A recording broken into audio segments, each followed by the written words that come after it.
So today we're going to be doing something pretty straightforward, I think, which is talking about homogeneous distributions, right? So we're talking about homogeneous distributions and the interaction of these homogeneity with the Fourier transform. And we're talking also about applications of distributions to PDEs, which is one of the big applications of distributions. Okay. So first off, just some definitions. Let A be a positive number, and let phi be a function of Rd, excluding the origin. And just introduce some notation. When we write p sub A and x, what we mean is phi of AX. So this we're going to call the dilation. There are a couple things we call the dilation. Now we're going to sort of stick to some terms. We're going to, by phi of AX, we're going to mean the other thing that we call the dilation, which is x over a, 1 over a to b. Right? This thing we're going to call the dual dilation.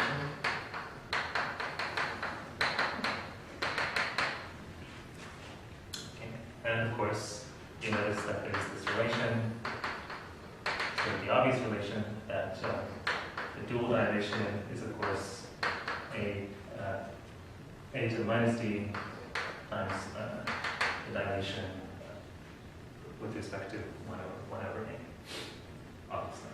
Okay.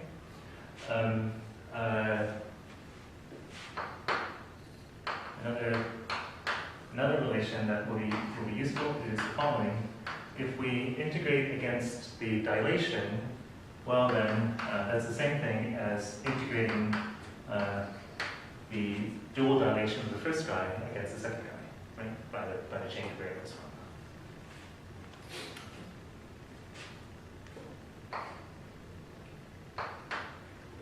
So there's these dilations, and they motivate.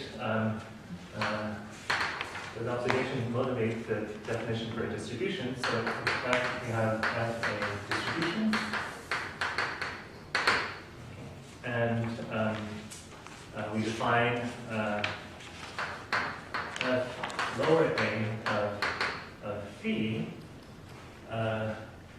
We define F lower a of phi by saying that, okay, well, what does it mean to if we dilate the function? That's the same thing as dual dilating the function you're integrating against, right? So the dilation of the distribution should mean that we evaluate the distribution against the dual dilation of the test function. Right? And we'll call this the dilation, right? And likewise, we'll have a dual dilation. Right? Well, dual dilating should mean that you're integrating against the dilation of the test function. Right? So you're integrating against dilation. So that's dual dilation. Right? Of course. And this is before you have this one relation that the dual dilation of the distribution is a to the minus d times the dilation of the distribution with respect to the reciprocal. That's not a minus sign.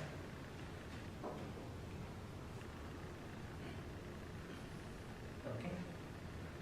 So just to fix some terms here. Fixing more terms. Homogeneity. Again. A is bigger than 0, phi, a function Rd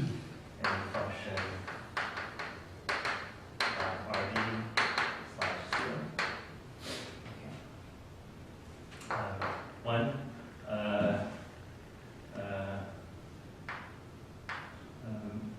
We say phi is homogeneous of degree lambda, if the dilation, if when you dilate, that's the same thing as evaluating your original function but multiplying by the scaling factor to the lambda power. Right? Like x squared is of course homogeneous of degree 2, right? Because when you scale it, you could just multiply the original value by the scaling factor squared.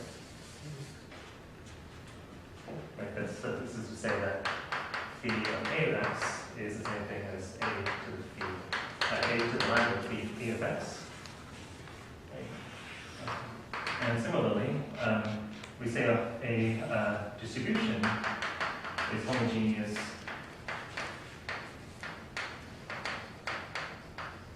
of degree lambda if f sub a is, if its dilation satisfies the same thing. So that's to say that f applied to the dual dilated function gives you a to the lambda times f of the original function. So these are of course for all.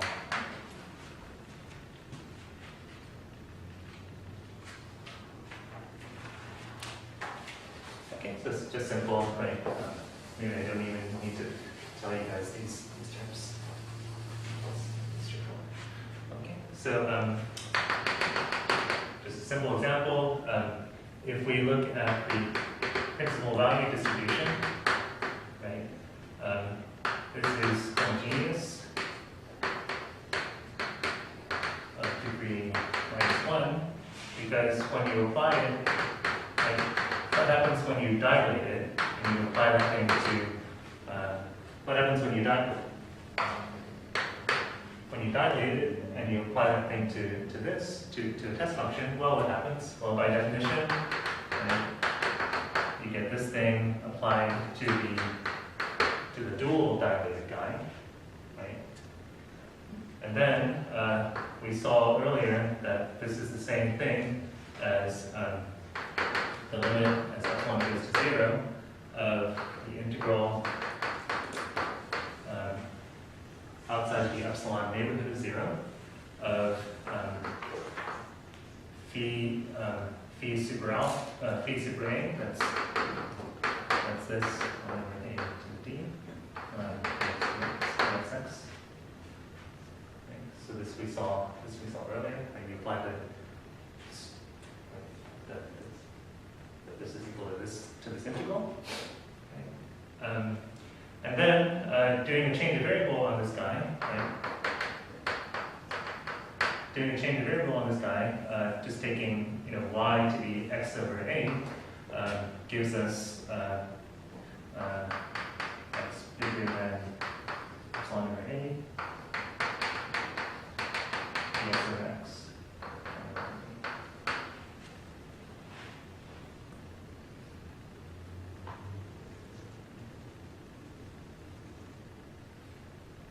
Right? Which is, of course, I'm sorry, this should be just 1 over a, because we're at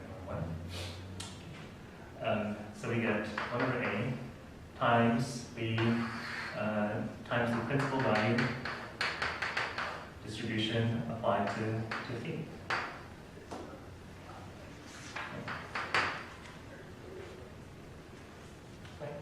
So that says that when you dilate the principal, when you dilate this distribution, well, you just get a to the -1 times the distribution, right? So in other words, it's homogeneous to be -1.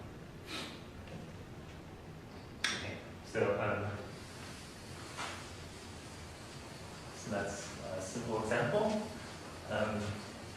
Something that's going to be will be useful. Let me put it in the box in the corner here, is the interaction between dilation and Fourier transform. Okay. So for phi, a Schwartz class function, it's an easy exercise to see that if you take the Fourier transform of the dual dilated guy, then that's the same thing as the dilation of the Fourier transform.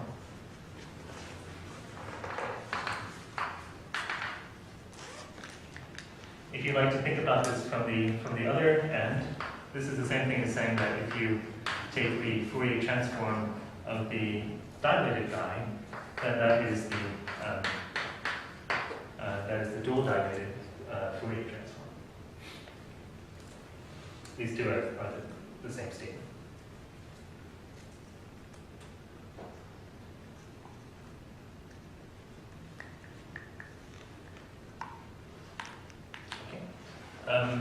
Okay, so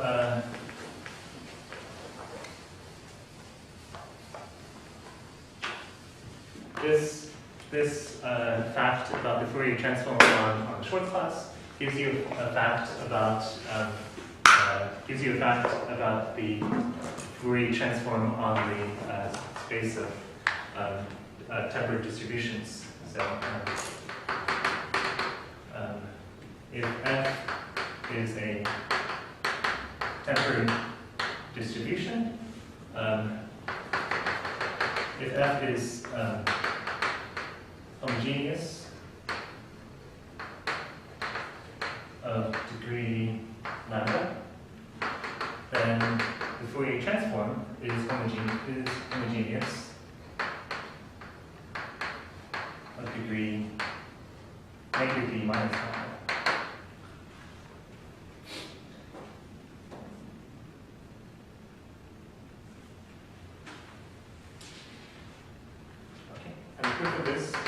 Is basically just a calculation. You say, okay, well, we want to see what happens if we dilate the Fourier transform, right? So let's just do it. We dilate the Fourier transform. The dilation of the Fourier transform applied to the test function, right? So we do it. Say, okay. Well, this is by definition. This is going to be the Fourier transform applied to the dual dilation. Right. And by definition of that is the original distribution applied to the Fourier transform of the dual dilation. Okay. So just by definition. If I put a delta over, it just means definition. Okay, now using the boxed fact, we see that this is the same thing as f of the dilation of the Fourier transform, right? Which by definition is f super n is the dual dilation of f applied to f hat.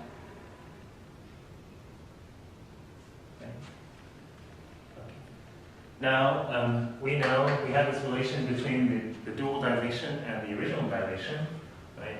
This is 1 over a to the b, f sub a negative 1 like that. Right? There is this relation between the dual dilation and the original dilation.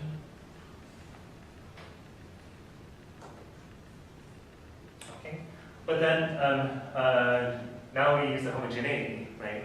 By homogeneity, f we're just doing a right. The f was homogeneous of degree minus alpha, so I'm sorry, of degree lambda, excuse me, of degree lambda, and so all that happens here is we get multiplied by 1 over a to the lambda.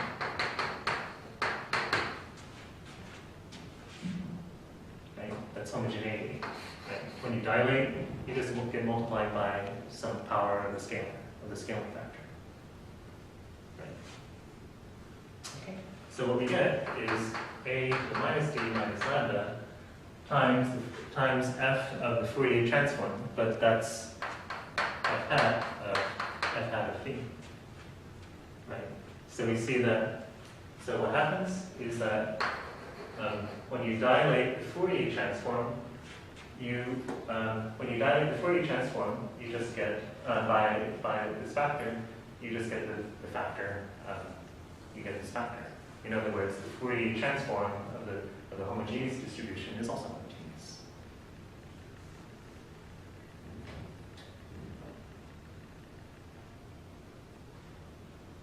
But of a different degree, right? Of degree negative d minus lambda, where the original one was of degree lambda. Okay. Simple. Okay. So so here is an important example. We let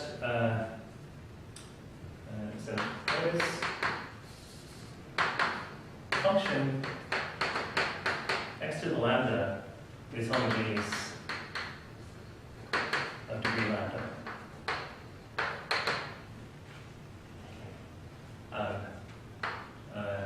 And is locally integral as long as lambda is bigger than negative d. So we'll let h to lambda be the corresponding, obviously, temperate distribution.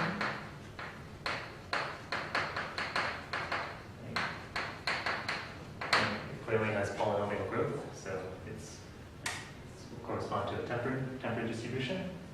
And then we'll see the following, that this thing is of degree lambda. When we take its Fourier transform, by the previous theorem, we should get something of homogeneous of degree negative lambda minus d, right? Negative d minus lambda, right? In fact, what we get is just a multiple of x, absolute value of x to the minus d minus lambda. So again, let's assume that lambda is between negative d and 0. Then h lambda Fourier transform turns out to be some constant times the distribution corresponding to x to the minus d minus lambda, where this constant is something based on a gamma function.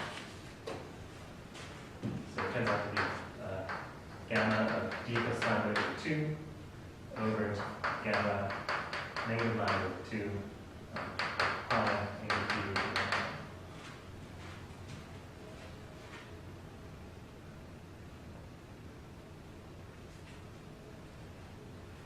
Okay. So let me remind you, if you've forgotten, what the gamma function is. So we call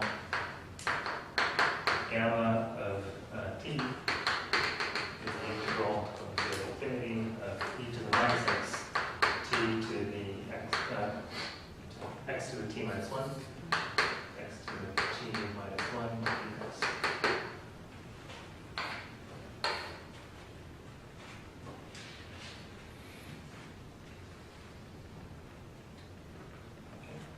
So this turns out to be a bit of a calculation, but it's fun, so let's do it. So let's prove it. So first off, recall that if phi of x is e to the negative pi absolute value x squared, Gaussian, right? Then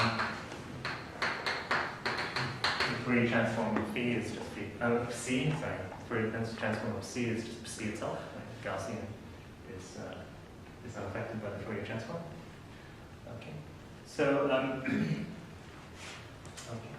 And as we said before, if you take the Fourier transform of the dilated die, it's the same thing as the dual dilation of the Fourier transform.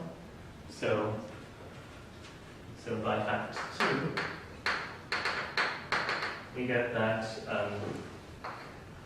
if we integrate, say, the Fourier transform of the dilated guy against some test function, well, that's exactly equal to the dilation, I'm sorry, the dual dilation of the Fourier transform against the function. Right. Now we use a couple of facts here, right? So by the multiplication theorem, we can pass the Fourier transform onto the other guy, right? So let's pass the Fourier transform onto the test function, right? And over here, we use the change of variables that integrating against the dual dilation is the same as integrating your dilation against the function. So integrating against the dual dilation, we can pass the dilation over to the other guy as long as we take the dual dilation. The dual dilation. Okay. Okay. So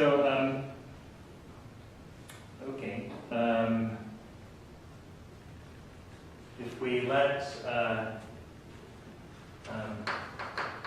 A be the square root of T. Let A be the square root of T, and let's write this out. The dilation of the Gaussian with respect to this thing is going to be e to the negative pi a squared c by x squared phi hat x dx. Right? And over here, we're going to get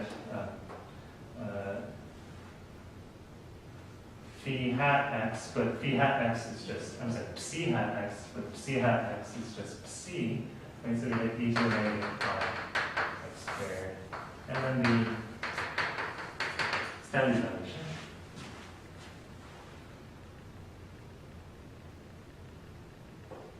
Right. So all we're doing, right, we're noticing that we're calling that psi hat is psi, and we're just plugging it. Okay. And here we're simply just plugging it in. Actually, we have not yet let A be root T. So when we plug that in, when we do that, then we get this. We get e to the negative pi t x squared pi hat x dx equals. And here let's do the change of variable.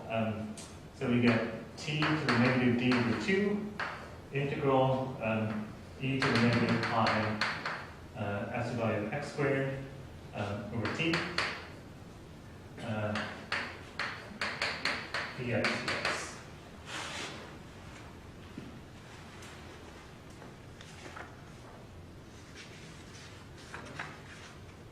Why did we do that? Sorry, I sort of botched it. I should not have done, I didn't need to do this stuff at all. This is equal to this, sorry. This is equal to this. I was crazy. Okay. I passed the dilation over to one side and then I passed it back to the other side. Why? I useless move. Okay. In any case, however you see it, then integrate both sides against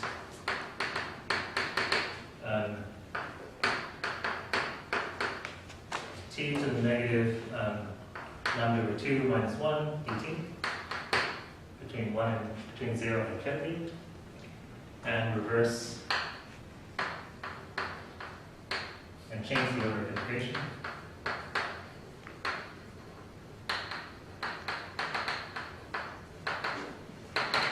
Okay. And what you get is the integral of, so inside of t integral from 0 to infinity, t to the negative lambda over 2 minus 1, e to the negative I t as y of x squared, right? And then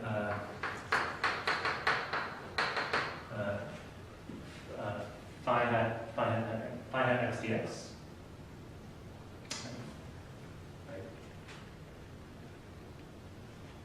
Right, we multiply the left hand and the right hand by this thing and integrate between 0 and infinity, right? Change the order of integration, we have the dt, the things involving t here, thing involving x, this thing is a constant, so we pull it out. And then on the right hand side,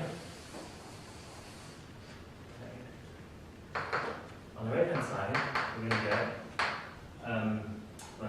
t to the negative d over 2 minus lambda over 2 minus 1, e to the negative pi epsilon of x squared over t, dt, and then x dx.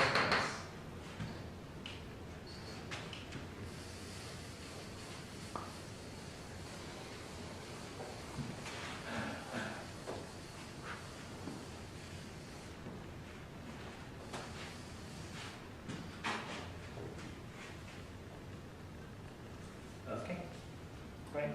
So nothing hard.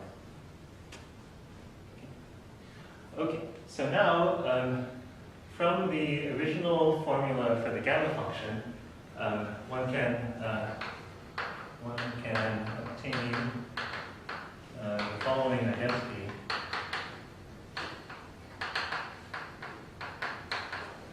For the gamma function, that is that we integrate e to the negative ta, t to the negative lambda over 2 minus 1 dt. That is a to the lambda over 2 gamma lambda over negative lambda. I'm just gonna state that. You can get it from the original, from the formula for the gamma function.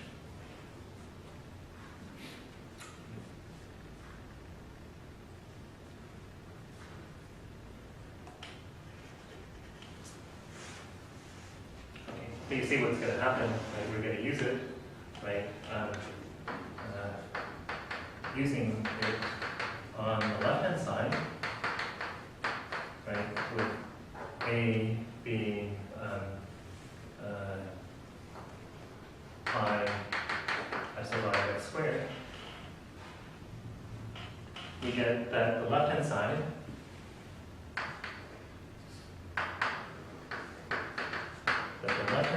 of the above. So right, here's our, let's call this thing star. The left hand side of star, right, we get that the left hand side is going to be, of course, equal to pi to the lambda over 2, gamma negative lambda over 2, rd, x to the lambda, right, phi hat x dx, which you recognize this thing here. This is lambda 2, pi to lambda over 2, gamma negative lambda over 2. This is h sub lambda hat applied to phi.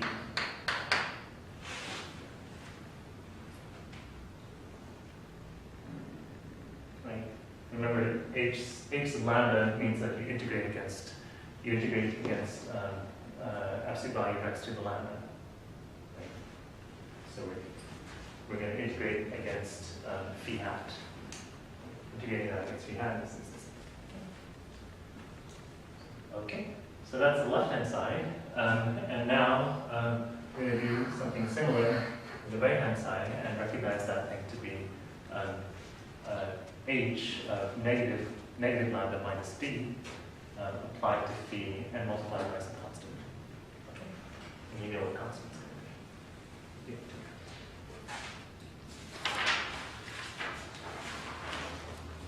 Okay, so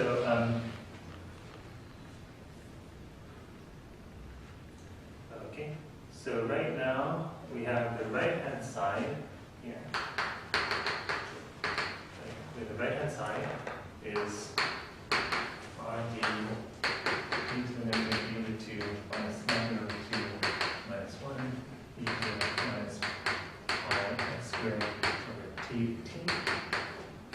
of x dx.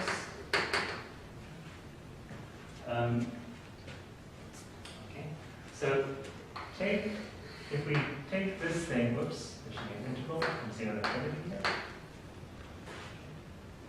We take this thing and we do a change of variable on it. So take the change of variable t goes to 1 over t on this. Then this changes into the integral from 0 to infinity t to the d over 2 plus lambda over 2 minus 1 e to the negative at, where a is again pi times the absolute value of x squared.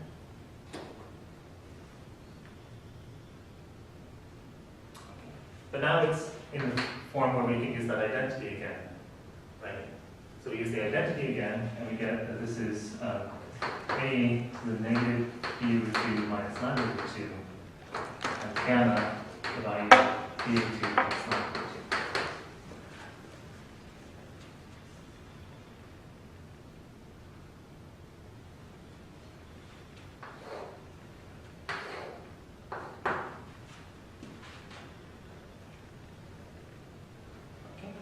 And then, so then putting this back in, we get that the right-hand side equals I to the negative d over 2 minus lambda over 2 gamma d over 2 plus lambda over 2. That's the integral of absolute value of x to the negative d minus lambda by x dx. Which is, as we said, it's going to be h sub negative d minus lambda.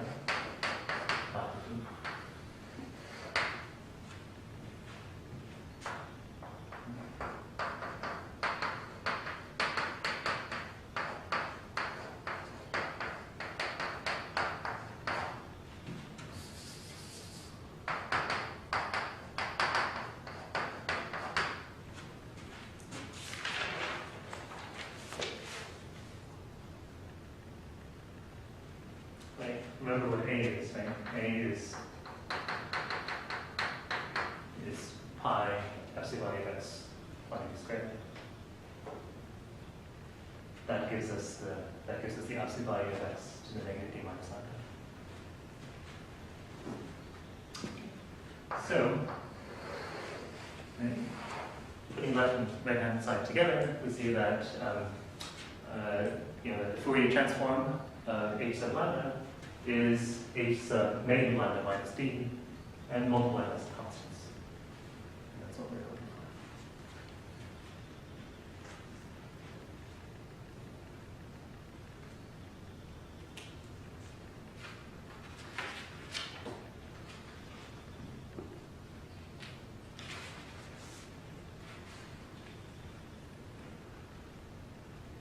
Okay. Any questions? So a bit involved, but not hard. Nothing tricky about it. Just just an involved calculation.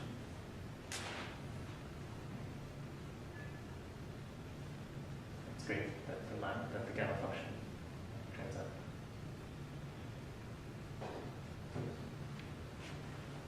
Natural.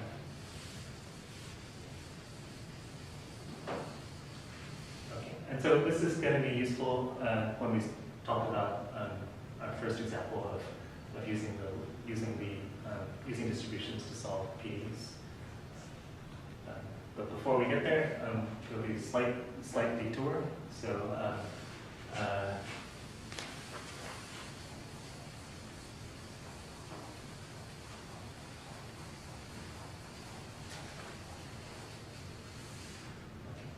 so the detour is this into something called regular distributions.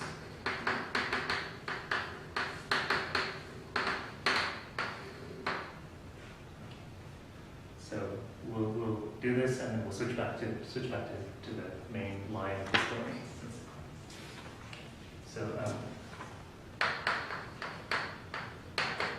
So you have a well, actually, it really makes more sense to. Let me actually. I'm gonna actually finish the line of the story, and then I'll come back to distribution, into regular distributions. So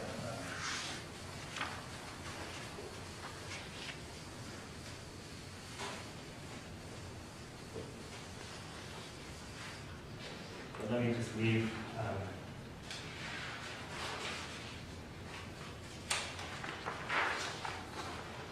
Let me leave this thing up here. So h sub lambda with epsilon equals c sub lambda h minus lambda.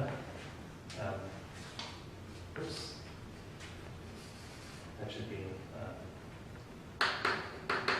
lower, not upper.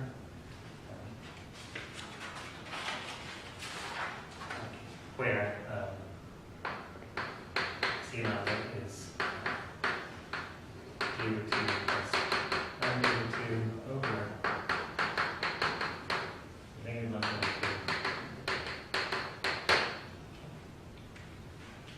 So I'll just leave that there. Okay, so let's talk about PDEs a little bit. So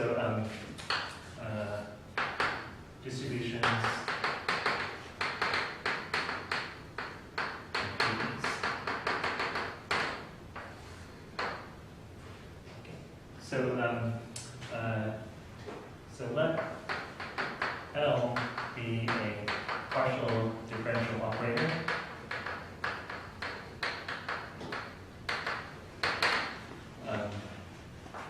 L is, say, some linear combination of derivatives of degree n less than n. So these nascent alphas are just coefficients, and so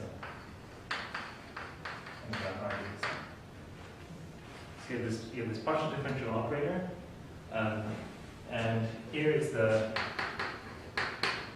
useful idea. L and above. If f is a distribution such that LF is the Dirac-Delta distribution, then we call F a fundamental solution of L. Call F a fundamental solution of L.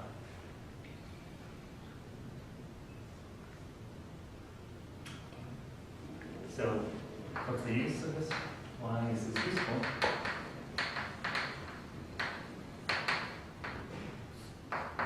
Why is this useful?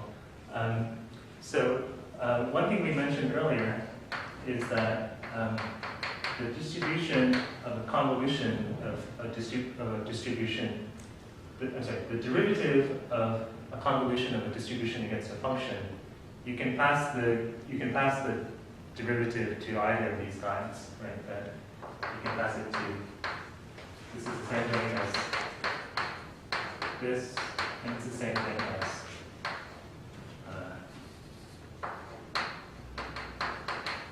this. Okay. So, you know, by linearity, you can do this for L, right? So L of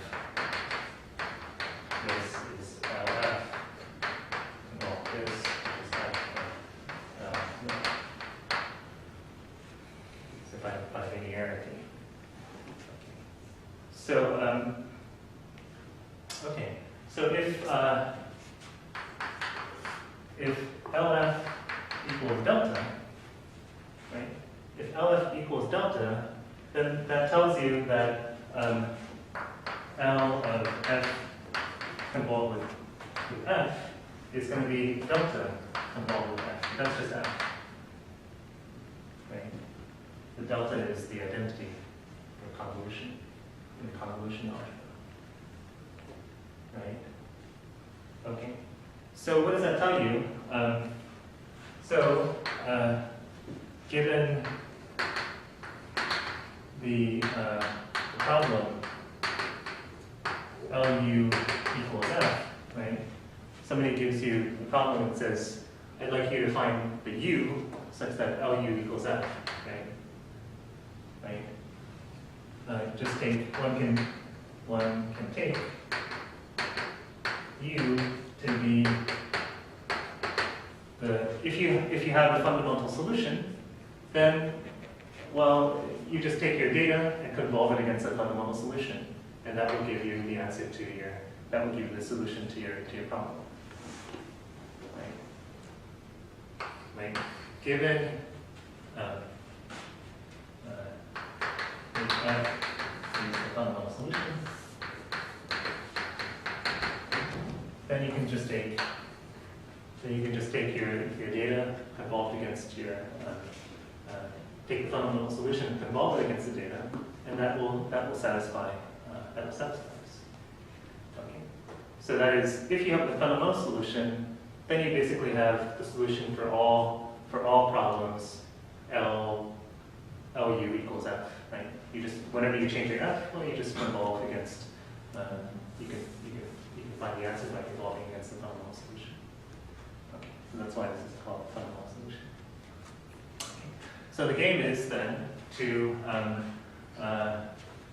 how does one find the fundamental solution?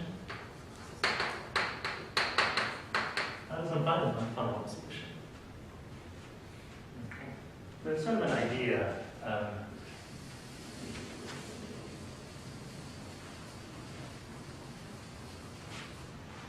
Here's the idea. So first, let's introduce the following definition. Again, given L, differential operator, A sub alpha, D super alpha sub x, with this differential operator, we call E the polynomial 2 pi I c to the alpha. We call this polynomial the fundamental, the characteristic polynomial.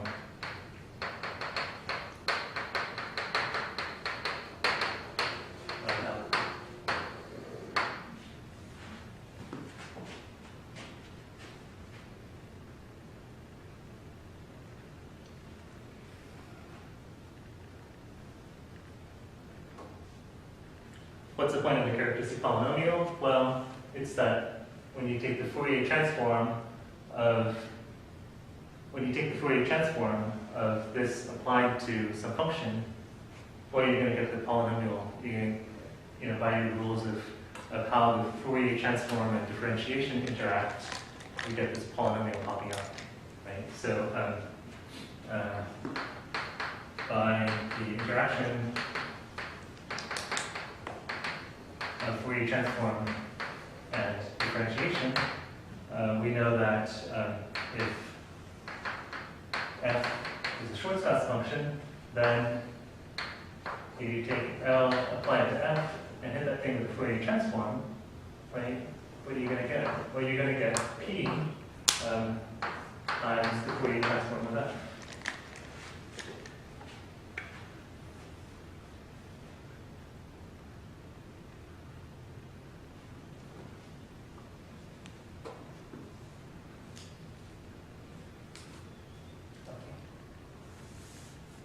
Okay, so here's the idea, right? Here's the idea. You say, well, okay, we want f so that LF is, we want f so that LF is the delta function. That's to say that LF hat should be the constant function 1. Right? The Fourier transform of the delta function, namely constantly equal to 1. Okay, so you think, okay, well, LF, if we're thinking of f as arising from a function, then this is going to be p times the Fourier transform of f, right? So we're hoping that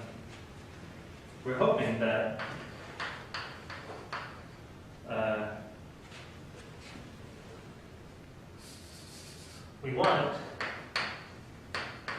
f so that f hat is 1 over p. Right? Because then when we take the Fourier transform, we'll get p. When we take the Fourier transform, we'll get p times 1 over p, which is 1. Right? So that's the idea. You're hoping you choose your distribution so that its Fourier transform is 1 over the characteristic polynomial.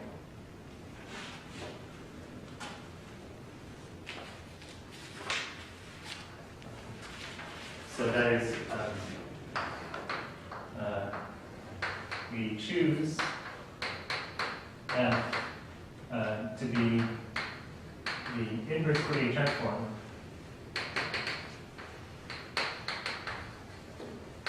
of 1 over p, if that makes sense. Okay, but it might not make sense. It might not make sense.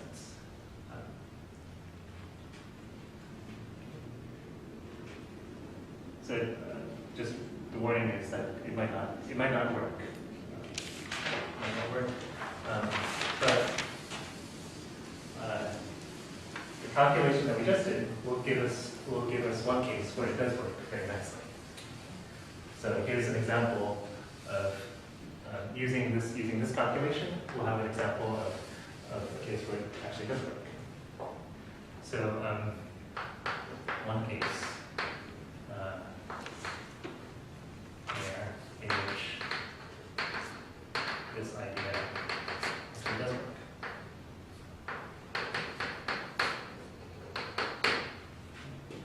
So recall the Laplacian delta is defined to be summation of all the partials, all the second order partials.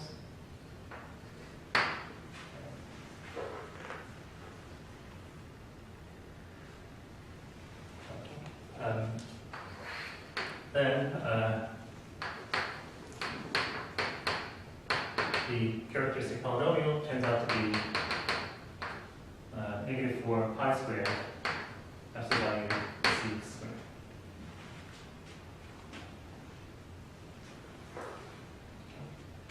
Which is, and 1 over that is locally integrable for d bigger than or equal to 3. Right. We needed lambda. We needed our lambda to be bigger than -d. Right.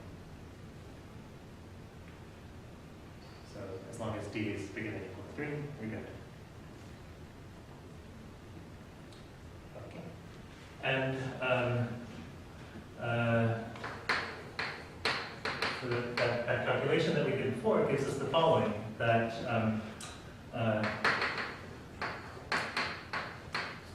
again, D is bigger than or equal to 3.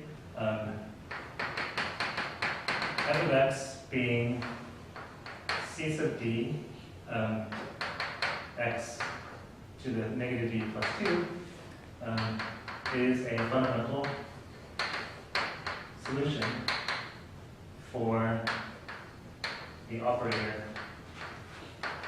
for the Laplacian, with C sub D being negative gamma over 2, gamma of D minus 2 minus D over 2 minus 1 over 2 times of D over 2.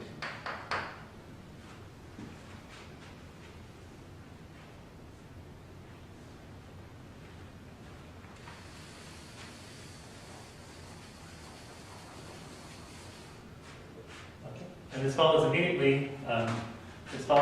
From the previous, from the boxed calculation. What's it called? Double star. So let lambda be negative D plus 2 in the boxed equality, right? Then what you have. Then you get is that h sub negative D plus 2 hat equals pi to the D over 2 minus 2 over pi to the D2 minus 1 h sub negative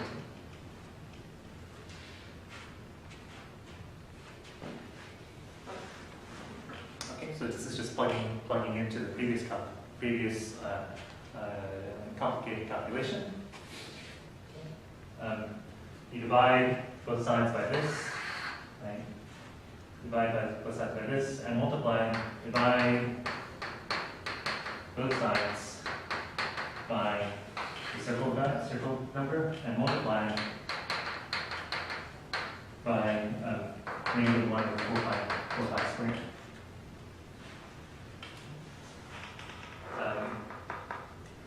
And what that gives you is you get CD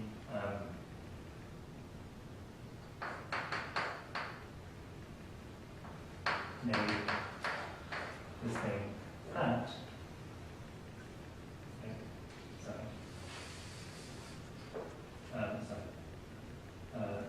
Anyway, what you get is that f hat is negative 1 over 4 pi squared. That's divided by cx. That's divided by c squared. So just comes from this.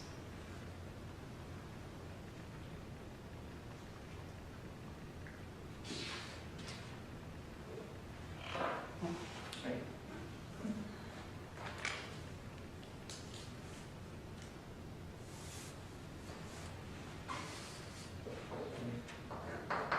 So you get that, and so what does that give you? That gives you something.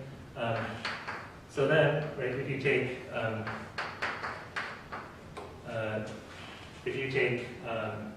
the Laplacian, if you take the Fourier transform of the Laplacian of this distribution, right, you get 1. Right? You get 1. Right? In other words, this thing. So F is the fundamental solution for this differential operator.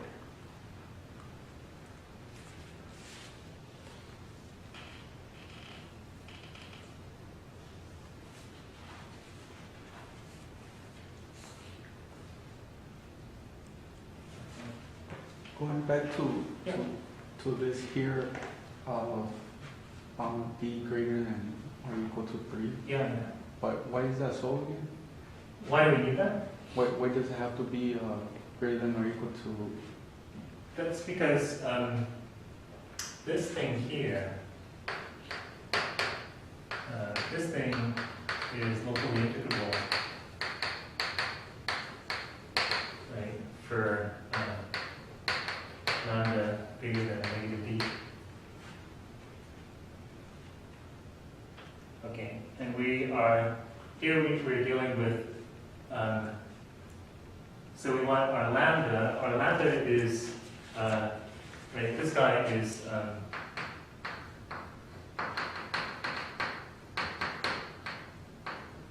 right, we have a power of -2 here.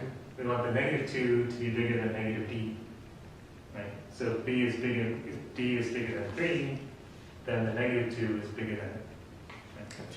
Cool, thank you.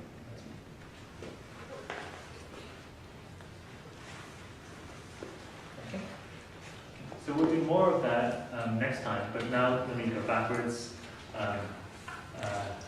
to the digression, which is about regular distributions.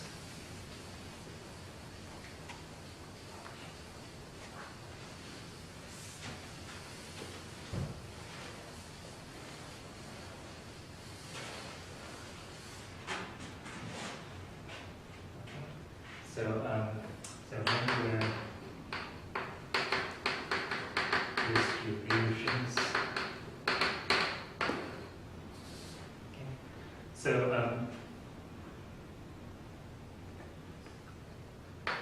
I just realized that we lost all the other targets.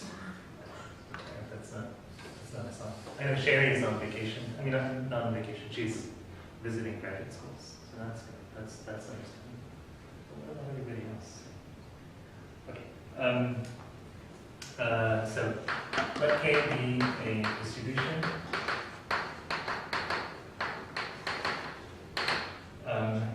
If there exists a C infinity function K on Rd slash excluding the origin, on all of Rd excluding the origin, such that K applied to phi is just the integral of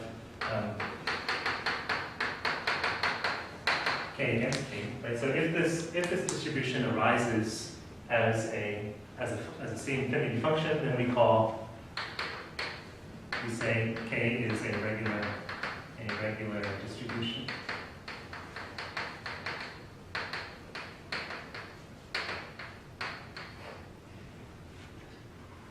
Okay. So for example, principal value 1 over x is a regular distribution, right? So is so are the h sub lambda, right? Because they're all regular distributions.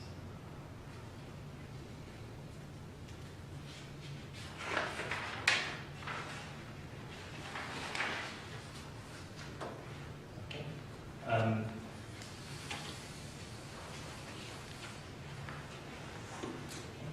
So first observation, if K is regular and homogeneous, right? If K is homogeneous, if K further is homogeneous, then little k is homogeneous of the same degree.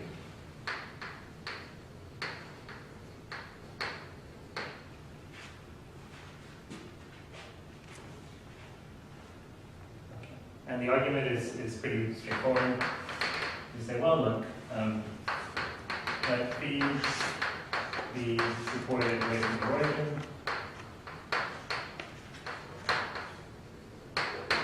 Let phi be supported away from the origin, then by homogeneity,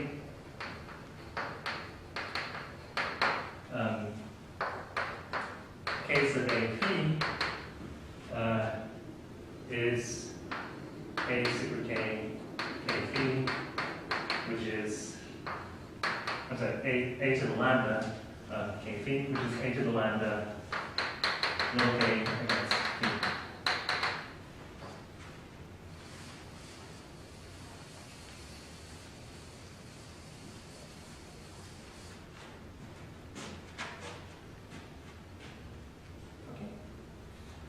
On the other hand,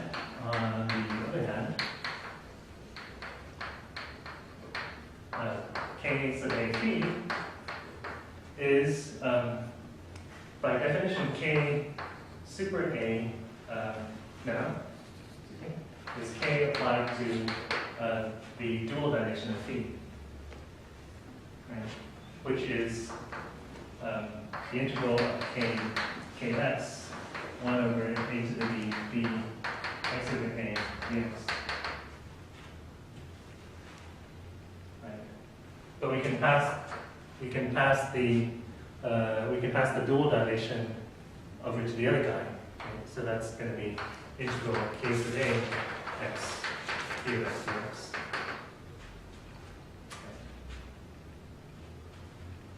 I shouldn't have written it out.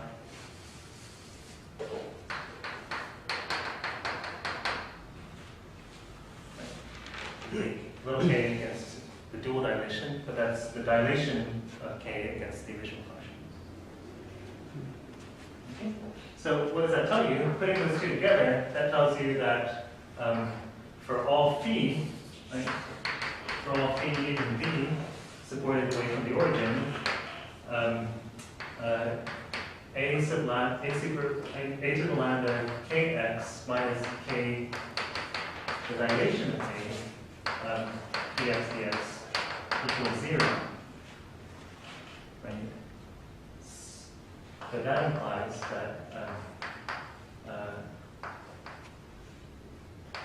that whenever we dilate the function, we get a to the lambda as a function. Right? In other words, the associated function must be homogeneous of the same degree.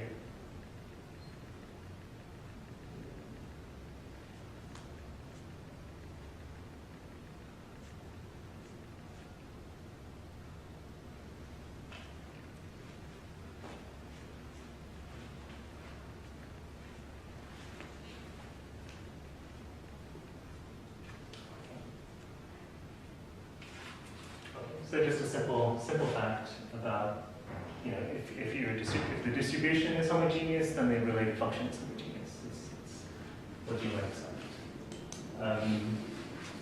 Okay. Then there are two facts that Stein lays on us about regular distributions. They are pretty deep and involve complex analysis. So I think I'm just going to state them.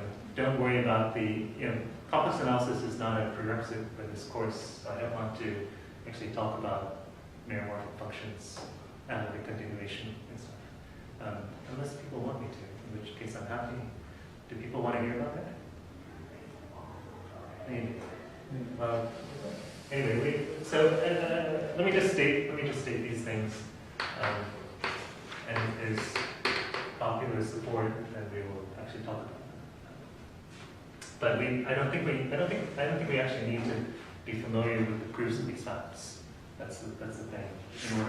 These facts, I'm pretty sure, are basically to set us up for the final section of this chapter.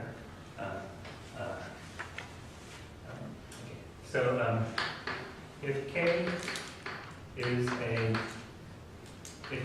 a regular homogeneous distribution,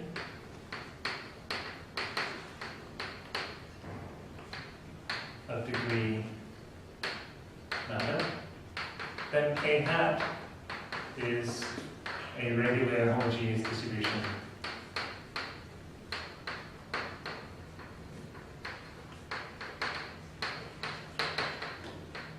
of degree lambda d minus lambda, and conversely.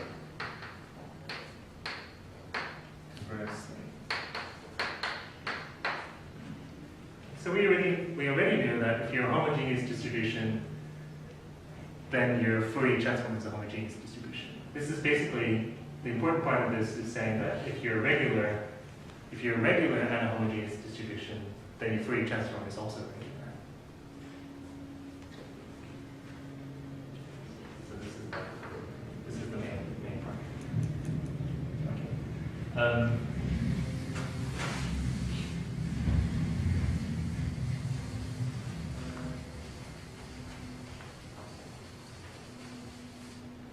Okay. In 3.2, actually I shouldn't use the number. These are not the numbers, these are just the numbers in my notes, not in the text. So another theorem, let K be a C infinity function on RD excluding the origin and homogeneous of degree lambda. Then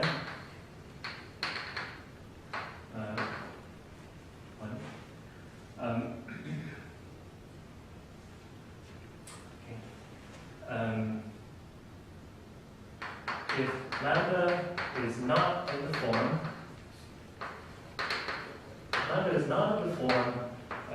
negative g minus m for some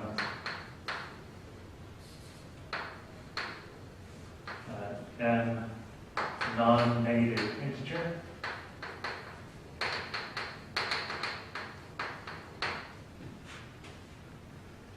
then there exists a unique distribution K homogeneous of degree lambda that agrees with K.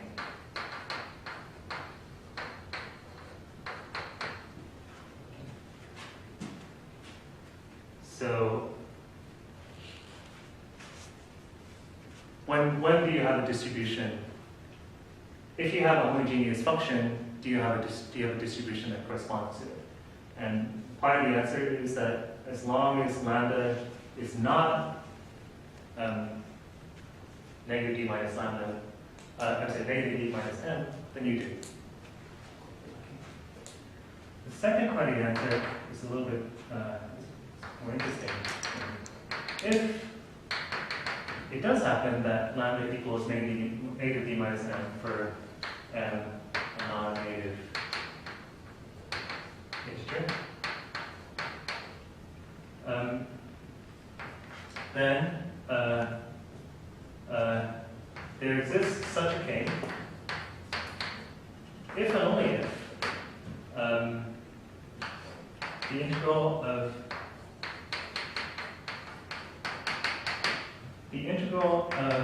x to the alpha times k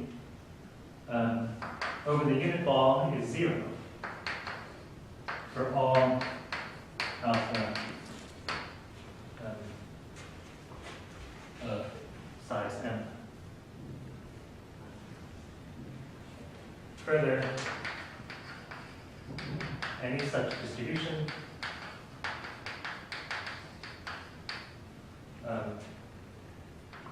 will be of the form K plus guys supported at the origin. Remember, we saw that anybody supported at the origin, so any other distribution that works will be this big K, but plus some combinations of derivatives of the Dirac delta, of the appropriate order. So it will only happen if K satisfies this cancellation condition. It happens if and only if K satisfies this cancellation. This satisfies these moment conditions.